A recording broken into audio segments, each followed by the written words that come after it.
surfing's quite similar to farming in the way that you can do what you can to ensure you have a kind of productive crop, but sometimes nature kind of has different ideas, and kind of like this morning, I suppose it's still a beautiful morning, but we didn't really get the harvest we were after. But there's another couple of ways around the corner that we can definitely go and surf.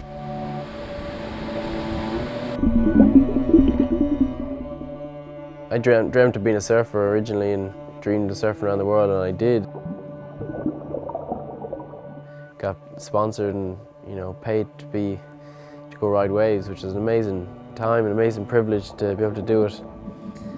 But at the end, I was traveling and I was getting paid to book another flight and go another location, and after flight after flight and trip after trip, I was just like, something doesn't feel right here anymore.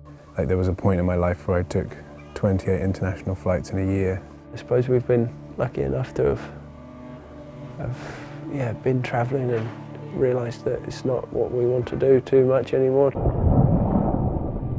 The original essence of a surfer is someone who's very in touch with nature. It doesn't make sense to be someone who cares about nature, but I just keep getting on flights to go surfing.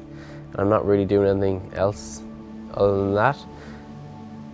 I love Ireland more than anywhere I've ever been. Basically, that's where the light bulb moment was, and it took me a couple of years to stop my flights. I pretty much lost most of my sponsors because of it. I basically had to tell myself this is enough now.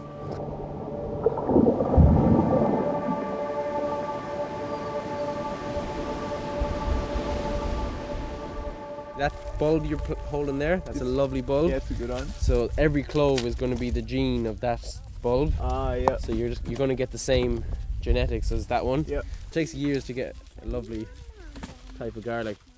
My parents started their organic vegetable farm about 30 years ago. So I grew up with that, and I always knew I'd come back to growing food because I always loved doing it. But I didn't want to do it just for myself, but I really wanted to try and teach my friends who are also surfers. Right. Yeah. Naturally, they've kind of stopped traveling so much, and yeah, we kind of run this farm together.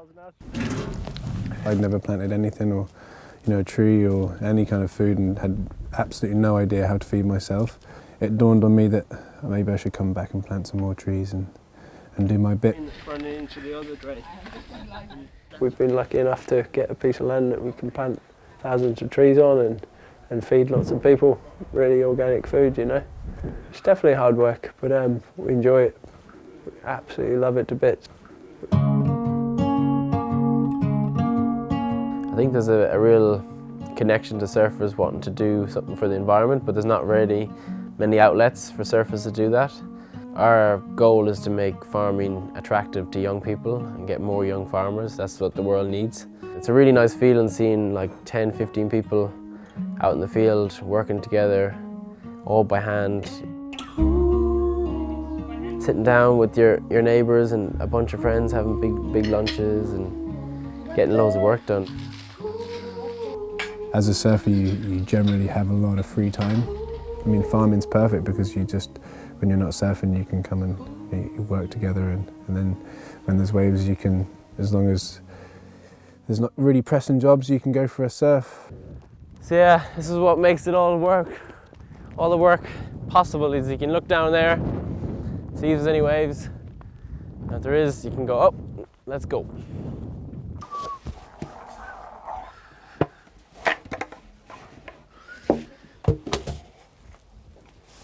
That one there is my old favourite.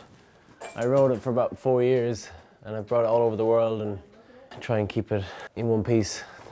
Yeah, this is a photo from quite a few years ago, from kind of nearby. You go around the world looking for waves with that, and we have them around the corner. It was definitely when I was a full-time surfer, not just a farmer.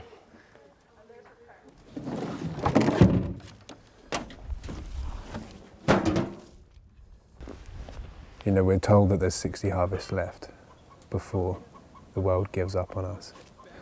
To not kind of take that in would be kind of bonkers. I'd love everyone else to change the way they live, Plus I have to change the way I live, you know. For me, I'm learning as much from not going anywhere as I ever did from going anywhere.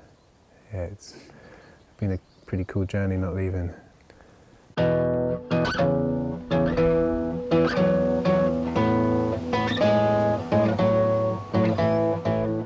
It's all for the environment, you know. Everything that we do here that's the #1 priority, is to care for the land here, and in doing so we care for the land everywhere, you know.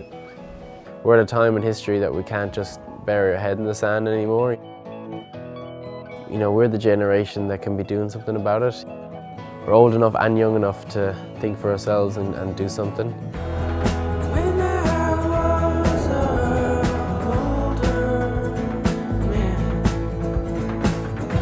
I've now a daughter and another child on the way, and it's too important to just say, yeah, I need to go make more money, like, because money isn't gonna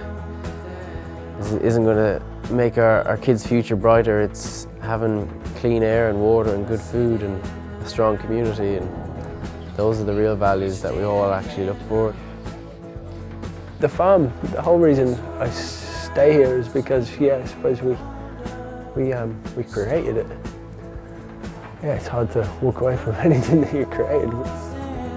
I suppose surfing gives you a great connection with nature, and you really learn to respect every part of it. I felt there was more I could be doing than, yeah, just riding good waves. And the thing is, I can ride good waves and be a farmer as well, so I didn't feel like I was losing out really.